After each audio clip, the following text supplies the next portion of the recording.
बिस्मिल्लाहिर्रहमानिर्रहीम। मेरे किसान भाइयों, मैं हूं आपका भाई हाफिज़ बसी मोहम्मद ख़ान और हाफिज़ बसी एग्री इनिशिएटिव यूट्यूब चैनल से मैं आपसे मुखातिब हूं। आप इसको सब्सक्राइब भी करें और बेल का बटन भी दबाएं ताकि जब भी कोई नई वीडियो आए आपको उसकी इत्तला खुद ब खुद मिल जाए। आज का प्रोग्राम जो है वो गंदम के बारे में है जो इस वक्त कटाई जा रही है। अभी तक अगर हम सिंध से शुरू करें तो झंग तक कटाई जो है वो मुकम्मल हो चुकी है और झंग के एरिया में शायद कुछ रहती भी हो, लेकिन उसके ऑनवर्ड जो है वो ये भी 1-2 हफ्ता लग सकता है और ये मुसलसल ये काम जारी रहेगा। खुशी की बात ये है कि अब तक की जितनी भी रिपोर्ट्स हैं उस रिपोर्ट के मुताबिक माशाल्लाह पैदावार जो है वो एक्सपेक्टेशन के ऐन मुताबिक हुई है। सिंध में 60 मन फी एकड़ की तकरीबन एवरेज आई है। दरमियान में एक बावल नगर का एरिया है, यहाँ पर 45 और 50 मन के दरमियान में आई है क्योंकि हवाओं की वजह से कुछ फसल यहाँ पर गिरी है। फिर उससे आगे चलें तो ये एक नवीद साहब हैं और उनकी खबर ये है कि उनकी 80 मन आई है और वो इतने एंथुजियास्टिक थे कि अगर मैं और भी कुछ कोशिश करता तो ये 90 और 100 मन तक ले सकता था। अब मैंने आपको कुछ चीज़ें बतानी हैं इस बात के बारे में कि हम आज कटाई के बारे में और हार्वेस्टिंग के बारे में कहाँ तक पहुँचे। जब पाकिस्तान बना तो हमारा जो तरीका था वो ये था कि लोग काटते थे और वो उनके रोज़गार का ज़रिया भी था और उसके बाद फिर बैलों से गाई शुरू होती थी। 60s के अंदर सबसे पहले थ्रेशर जो है वो इंट्रोड्यूस हुआ, लोग हाथों से काटने लगे और उसके बाद थ्रेशर ने उनका काम आसान कर दिया। मुझे याद है मैं उस वक्त बच्चा था कि लोग उसकी भी मुखालफत कर रहे थे और वो ये कहते थे कि जो बैलों से गाय होती है उसकी तूड़ी जानवरों को बड़ी पसंद है और थ्रेशर की जो है वो कटाई ज़रा सख्त होती है और जानवर हमारे पसंद नहीं करते। लेकिन जिस तरह होता है कि तब्दीली जो है वो आसानी से लोग कबूल नहीं करते। उसके बाद फिर आया कि अब क्या किया जाए कि कटाई मुश्किल हो गई है, लेबर मिलनी आसान नहीं है, तो उसके बाद फिर रीपर आया। ये 70s की बात है। उसका काम उसको सवाथर भी कहते हैं और इत्तिफाक वालों का और मदर वीट थ्रेशर्स ये इन लोगों का कमाल था जिन्होंने सबसे पहले इन चीज़ों को इंट्रोड्यूस करवाया। फिर 70s में रीपर आया और रीपर का मतलब ये था कि वो काट कर एक तरफ रख दिया करता था और फिर बाद में लोग अपने हाथों से उसको बांध के फिर जहाँ थ्रेश करना होता था वहाँ पर वो ले जाया करते थे। 80 के आखिर के अंदर यहाँ कंबाइन हार्वेस्टर इंट्रोड्यूस करवाया और वो उसमें ज़राई तरक्याती बैंक का उस वक्त के चेयरमैन जमील निश्तर अब्दुल रब निश्तर साहब के साहबजादे, वो उनका ज़्यादा कमाल था कि उन्होंने फ्री हैंड दिया कि जो बाइक से कंबाइन हार्वेस्टर ला सकते हैं वो यहाँ पर ले आए। अब ये कंबाइन हार्वेस्टर इस्तेमाल होने लगा और अल्हम्दुलिल्लाह अब आपको आज हम इस जगह पर पहुँचे हुए हैं कि कंबाइन हार्वेस्टर जो है वो जगह जगह आपको नज़र आ रहे हैं। अब इसके अंदर एक ख़राबी थी, वो ख़राबी ये थी कि इसको तूड़ी जो है वो असल इसको ठिकाने लगाना बड़ा मुश्किल था और लोगों ने उसको जलाना शुरू कर दिया। लिहाजा फिर मेरा ख्याल है कि महकमा ज़राअत वालों ने एक मशीन बनाई जिसका नाम है चॉपर, और उस चॉपर का मतलब ये था कि कंबाइन हार्वेस्टर गुजर गया और कंबाइन हार्वेस्टर गुजरने के बाद फिर वो चॉपर जो है वो उसको जो बाकी जो विंड रो उसको कहते हैं जो फेंकता है कंबाइन हार्वेस्टर बाहर, उसको वो उठा के चॉप करके वो ट्राली में फेंकता है और वो फिर जाकर एक जगह पर तूड़ी के तौर पर इस्तेमाल होता है। अब ये लेटेस्ट जो सूरत हाल है वो लेटेस्ट ये है कि हाफिजाबाद में ये चॉपर बड़ी कामयाबी से मिल रहे हैं प्राइवेट सेक्टर के अंदर, और उनकी कामयाबी के बारे में कोई शुबा नहीं है, लोग उसको इस्तेमाल भी कर रहे हैं। इसी के साथ हमने ये बात देखी कि जो गंदम है, गंदम उसकी तो एक अहमियत है और उसके पैसे भी हैं, और ये असल हमारे देहातों में गंदम की फसल जब आती है तो उसके साथ एक बैसाखी का मेला भी हुआ करता था। वो उस खुशी का इजहार होता था कि अब गंदम आ गई है, किसी के उधार पैसे देने होंगे, किसी ने मकान बनाना होगा, किसी ने बच्चे की शादी करनी होगी, बेटी की शादी करनी होगी, वगैरह वगैरह, इसलिए कि वो गंदम बेचकर फिर वो एक अच्छी खासी रकम उनके घर में आ जाया करती थी। अब चंद दिनों से हम ये देख रहे हैं, और ख़ास तौर पर पिछले साल हमने जो चीज़ नोट की है वो नोट ये की है कि किसान बेचारे को तो 1400 रुपये मिले, लेकिन जब वो ख़रीदने के लिए गया तो उसको 2400 रुपये मिले। 2400 रुपये में उसको ख़रीदना पड़ा। अब मैं कुछ चीज़ें आपको इसके बारे में बताना चाहता हूँ, लेकिन उससे पहले मैं आपको ये बताना चाहता हूँ कि आपने इसकी कटाई और इसकी गहाई कैसे करवानी है। हम ये समझते हैं कि हम डेरेदार हैं, हुक्का लेकर बैठ गए हैं और उसके बाद काम करने वाले कर रहे हैं, और कंबाइन हार्वेस्टर भी चल रहा है, और उसके नतीजे के अंदर हमारी पैदावार कम आती है। जिस नवीद साहब का मैंने तज़किरा किया है, उनका कहना ये है कि मैंने कंबाइन हार्वेस्टर वो ढूंढा जो एक ईमानदार आदमी था और प्रोफेशनल आदमी था।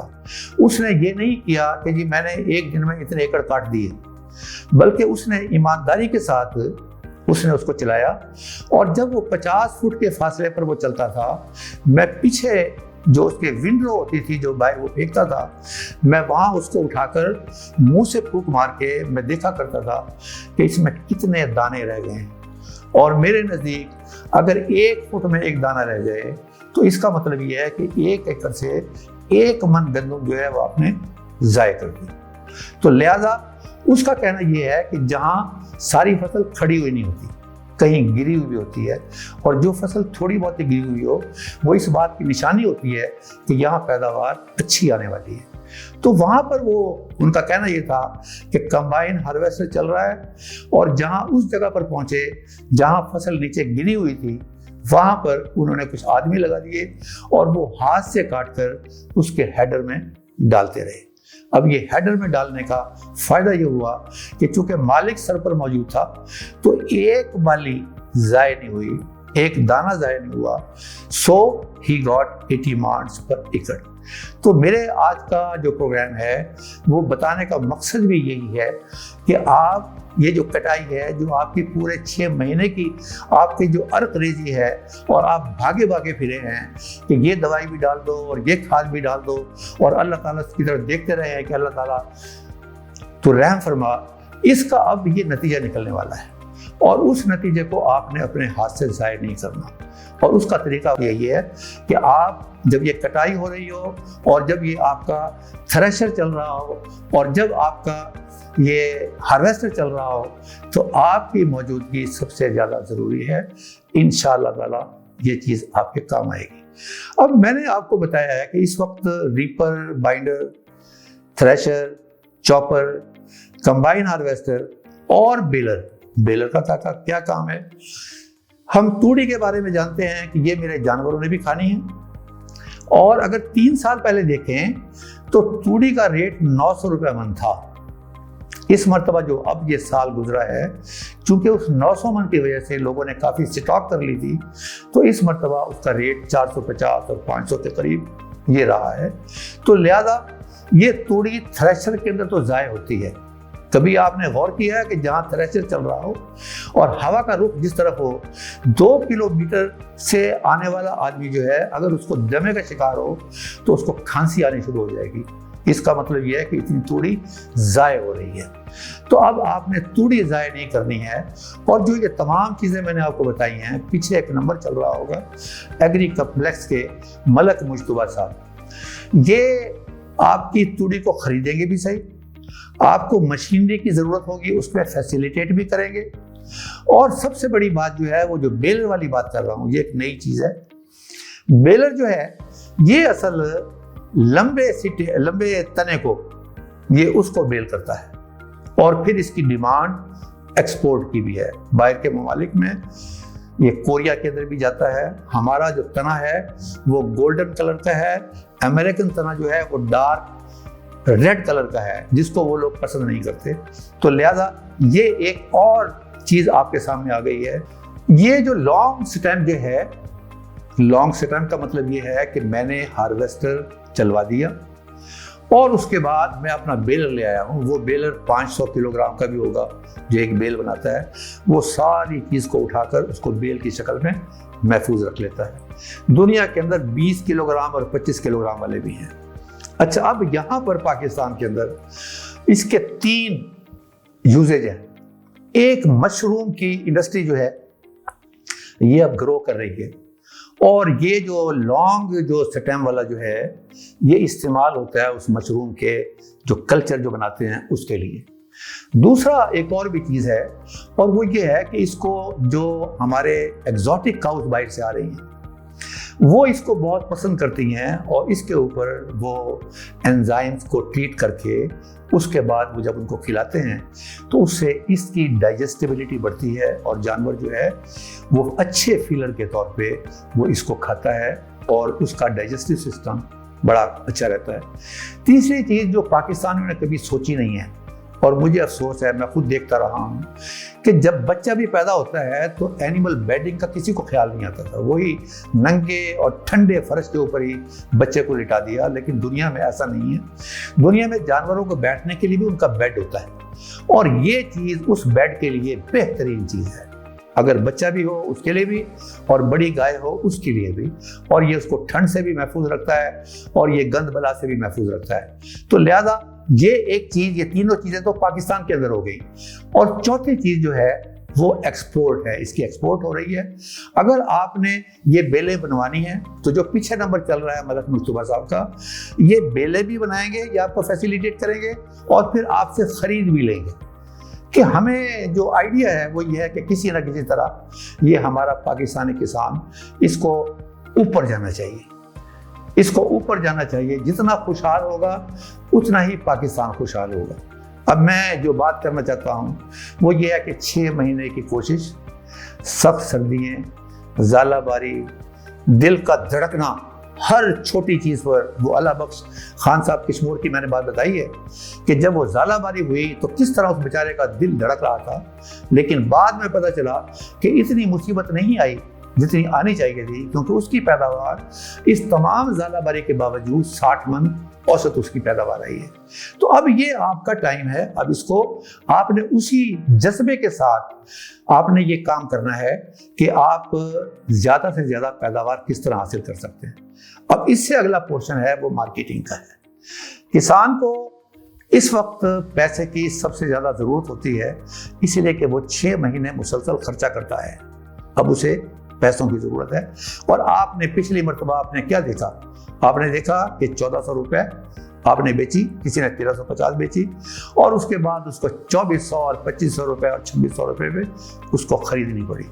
अब आज का रेट जो है, जो सिंध का रेट है वो 2200 रुपये है। और यहाँ अगर आप नीचे आ जाएं ये खानेवाल और जंग तक, तो यहाँ पर 2100 के करीब रेट चल रहा है। तो मेरी गुजारिश आपसे ये है, एक बड़े भाई के तौर पे, एक फार्मर जिसने अपनी ज़िंदगी मुख्तलिफ ममालिक में गुजारी है, उसके लिहाज से कि आप ये सारी की सारी गंदम फरोख्त ना करें। आधी गंदम आप फौरी तौर पर फरोख्त कर दें।